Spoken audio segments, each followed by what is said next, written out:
Nossa denúncia de hoje contém documentos exclusivos. Você vai saber como funciona o esquema de regalias aqui neste presídio. Oswaldo Florentino Leite. O Ferrugem. Como eles se articulam, como comandam, como fazer do presídio Ferrugem um verdadeiro escritório do crime. Detalhes jamais mostrados por um canal de televisão local. Mas agora é hora de saber como funciona esta organização. Foi aqui que já houve fugas, negociações, desespero.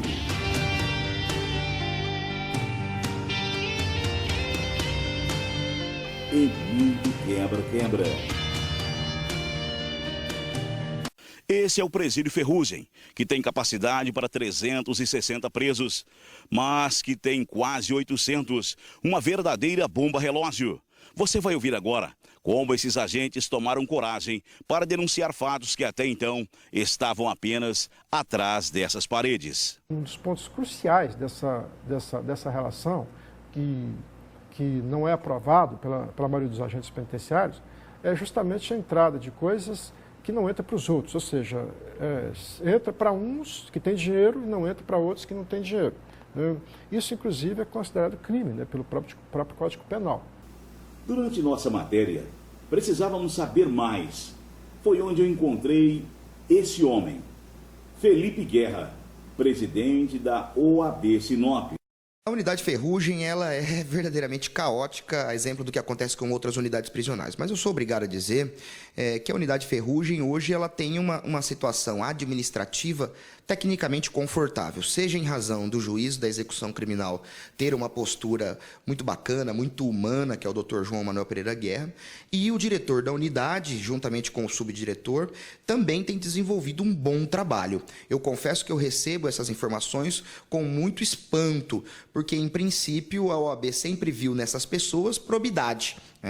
Se proceder a essas informações, merecem, sim, todas as reprimendas legais. Existe na penitenciária um livro de registros, tanto de visitantes como de advogados, em que toda pessoa que entra na penitenciária é obrigada a dar o documento e ali ela assina que ela realmente entrou, o horário de entrada e de saída.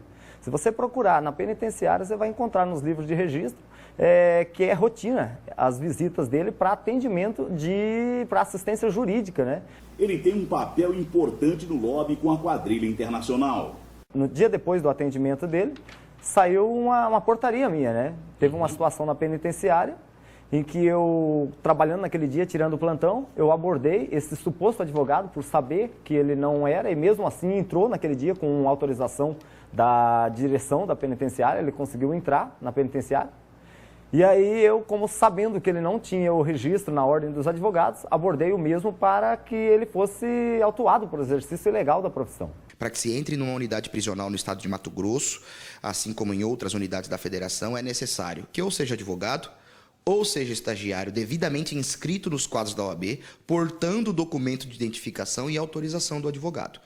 Desde que preenchidos esses requisitos, está autorizado. Se este indivíduo não preenche esses requisitos, ele não poderia estar entrando na unidade prisional, o que é uma irregularidade ética e pode, inclusive, gerar responsabilidade para o agente público que permite a entrada. Os produtos que entram na unidade são previamente vistoriados, revistados pelos agentes no Corpo da Guarda. E com relação a esses reeducandos que foram presos dessa quadrilha, existe uma determinação da Justiça Federal, a qual essa determinação fala que a determinação do juiz fala que eu tinha que determinar a entrada de médicos, de fisioterapeutas na unidade, para que acompanhasse um deles no tratamento.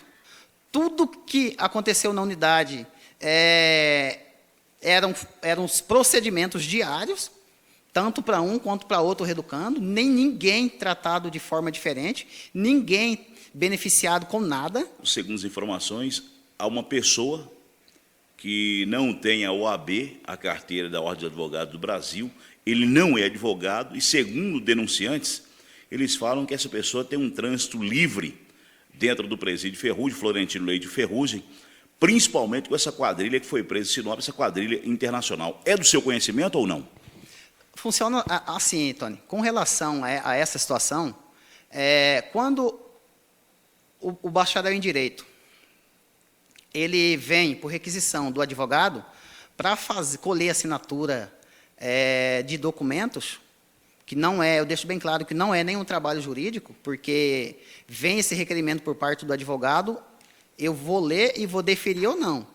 Como se tratava de assuntos que não eram de natureza jurídica, eu autorizei, sim, algumas vezes que esse estagiário entrasse na unidade para colher a assinatura, sim, desse reeducando.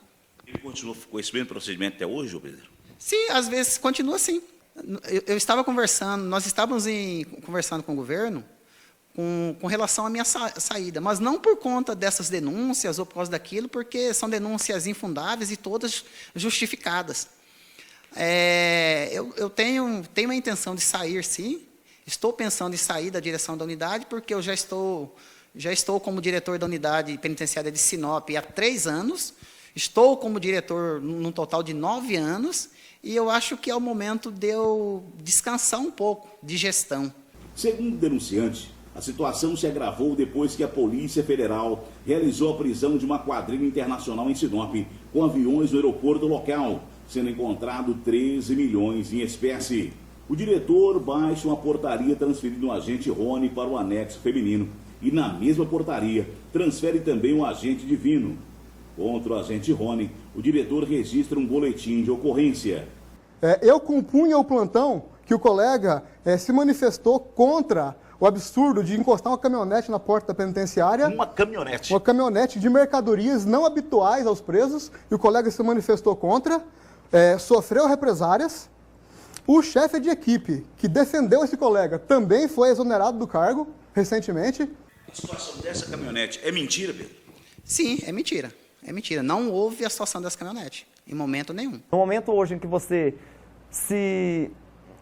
que a sua decisão bate contra os interesses da gestão, o resultado é essas portarias que nós temos visto aí. Minha portaria de transferência, quando eu tomei uma atitude contra um suposto advogado que entrava na penitenciária, no dia seguinte saiu a minha portaria para a cadeia.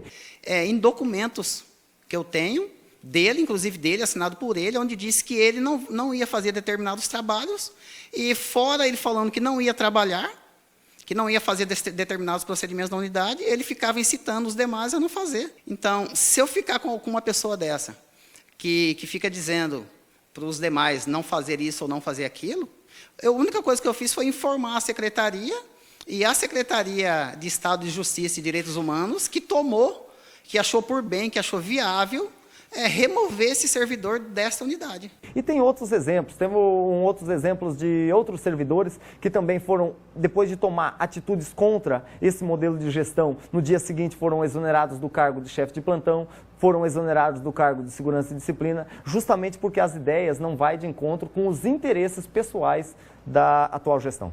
Como combater organizações? A sociedade tem o direito de saber como a vida do cidadão comum está sendo defendida.